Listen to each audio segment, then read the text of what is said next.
A single rail yard can sort 3,000 freight cars in a single day, routing each one onto the exact right outbound train without a single collision along the way. But almost none of that sorting power comes from an engine, a motor, or a massive crew of workers pushing cars around by hand. Most of it comes from a hill. Just gravity, one artificial slope built into the yard, and a car rolling downhill on its own. So how does gravity alone sort thousands of individual cars a day without half of them slamming into each other? Start with the shape of the yard itself. 3 sections, 3 completely different jobs. A mixed freight train first pulls into the receiving yard, where it gets inspected for mechanical problems and prepped for sorting, every car checked before it's ever allowed near the hump at all. Wheels, couplers, and brake lines all given a once-over before anything moves further. From there, a locomotive slowly pushes the whole train up a small artificial hill, usually somewhere between 20 and 40 feet tall, called the hump. No faster than a slow walk the entire way up, the couplers between cars groaning under the strain of the climb.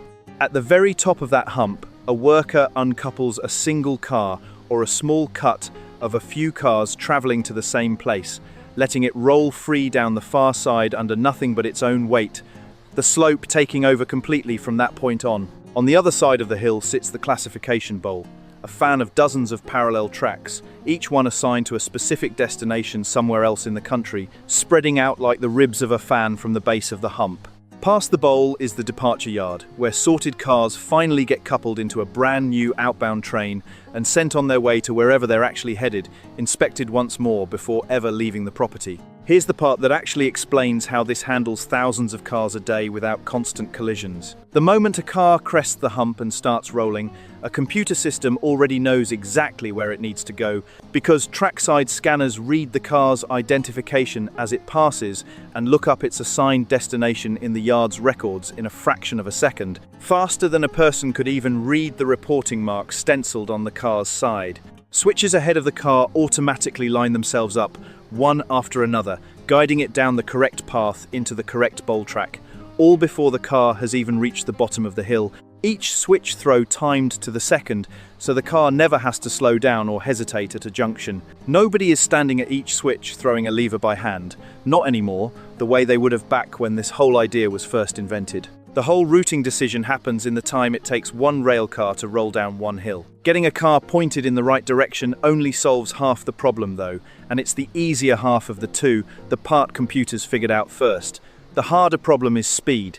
A car rolling down a hill under gravity picks up momentum the entire way, and if it hits the cars already parked on its destination track too fast, it can damage freight, crumple couplers, or, in a bad enough case, derail equipment sitting still on the tracks, turning a routine sorting move into an expensive cleanup. Too slow, and the car stalls out before it ever reaches the cars waiting for it, stranded partway down the bowl and blocking everything behind it that's trying to roll down the same track, a jam that a yard worker then has to physically go fix before the next car arrives. Every single car needs a different amount of braking to land at exactly the right speed, and no two cars are the same weight, shape, or rolling resistance.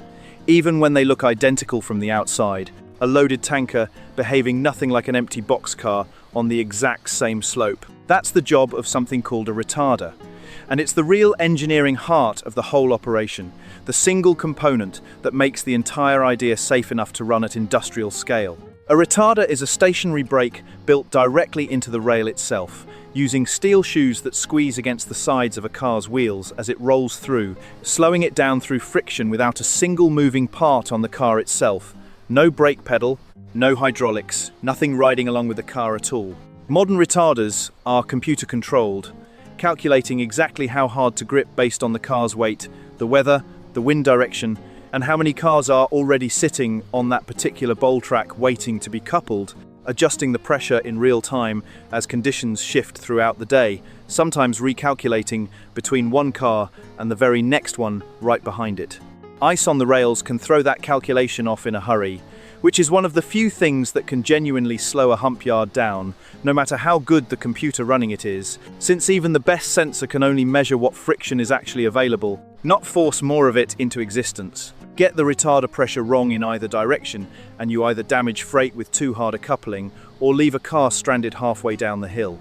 and computers now make that judgment call, car after car, thousands of times a day, faster and more consistently than any human ever could by eye, without ever getting tired near the end of a long shift. Once a car finally settles onto its assigned track, it couples automatically with whatever's already sitting there, joining a growing block of cars all headed to the same place, one more piece slotted into a puzzle that's been assembling itself all day without anyone directing traffic by hand. Crews at the far end of the bowl eventually pull a completed block together, inspect it for mechanical soundness, and send it out as part of a new train, the same careful check the whole train received back at the receiving yard, just performed one block at a time now instead of all at once. Cars typically spend around 24 hours moving through this entire process, arriving as part of one train and leaving as part of a completely different one, reorganized car by car along the way, without a single human ever having to physically push one from start to finish, from the moment it crests the hump to the moment it rolls out again as part of something new. The scale this produces is the actual answer to how a yard handles thousands of cars without the whole system grinding to a halt. A single hump yard can classify several thousand cars in one shift, working around the clock in a rhythm that never really stops, humps running through the night just as steadily as they run at noon. A traditional flat yard, the kind that still relies on switch engines, nudging cars around by hand, one at a time, tops out at a few hundred cars in that same stretch of time, limited by how fast a locomotive crew can physically shove each car into place, one coupling at a time, one radio call at a time. That gap, an order of magnitude difference, comes entirely from letting gravity do the actual moving instead of paying a locomotive to push every single car individually to its destination, one expensive trip at a time. This idea is also a lot older than the computer-controlled version running today might suggest. Gravity yards were first built in the United States back in the 1870s, and railroads deliberately built early versions of them in hilly regions like the Appalachians, where the natural slope of the land did most of the design work for free before anyone needed to engineer an artificial hump at all. Before anyone even had the concrete and steel to build one on flat ground, letting the mountains themselves do what a bulldozer would later have to do everywhere else. The core trick, using a slope and gravity to sort cars instead of paying someone to shove each one by hand, is 150 years old. Older than the automobile, older than powered flight. Only the braking and routing got smarter over that century and a half. The hill itself never had to change. But the number of these yards has been falling for decades, and it isn't because the technology stopped working. In 1975, the United States had 152 active hump yards. Today, there are 36. That's not a gradual decline. That's most of an entire category of infrastructure disappearing in 50 years, even though a hump yard still classifies cars roughly 10 times faster than the flat yards that replaced some of them and absorbed their leftover traffic. The drop wasn't a single cliff either. It happened in visible stages, decade after decade, each measurement lower than the one before it. 152 hump yards in 1975 fell to 122 by 1985, then 72 by 1993, then 59 by 2002, before settling at 36 today. Every single measurement along that curve points the same direction, and none of it reversed even briefly, not once in 50 years of data. The real cause has almost nothing to do with sorting speed at all. Railroads have been moving away from what's called loose car railroading, individual cars traveling to individual customers, mixed together on one train and needing to be broken apart and resorted along the way, sometimes several times before ever reaching their final destination, passing through 2 or 3 different hump yards over the course of a single journey. In its place, more and more freight now moves as unit trains and intermodal traffic, entire trains loaded with one commodity or one set of containers, running straight from origin to destination without ever needing to be pulled apart and reclassified at a yard in between. A mine to a power plant, a port to a warehouse, start to finish, no hump involved at any point. A hump yard's whole reason for existing disappears the moment the cargo riding past. It doesn't need sorting anymore, no matter how fast or how well built that hump happens to be. BNSF's Northtown Yard in Minneapolis shows what the survivors actually look like today. Spread across 300 acres, roughly the footprint of a small airport, it classifies an average of around 1,500 cars a day, and its master retarder system, the single most critical piece of equipment in the entire bowl. recently had to be replaced after roughly a decade of non-stop use grinding down its components. That's not a small machine quietly humming along in the background.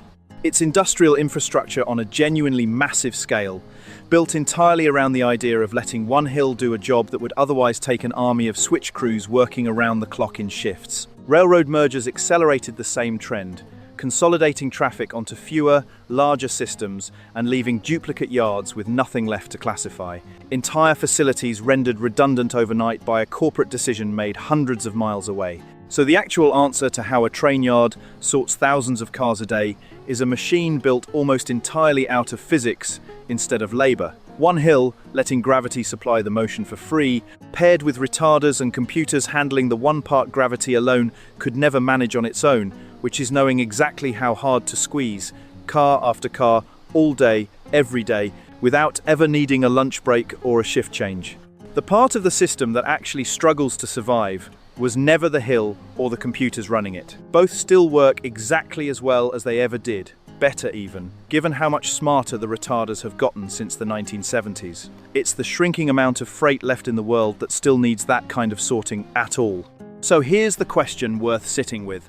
When a piece of infrastructure gets 10 times faster at its job, keeps every part of that advantage intact decade after decade, and still ends up disappearing anyway, quietly, without ever losing a single race it was actually built to win, was it ever really the technology that mattered, or just whether the world kept sending it enough work to justify the hill in the first place?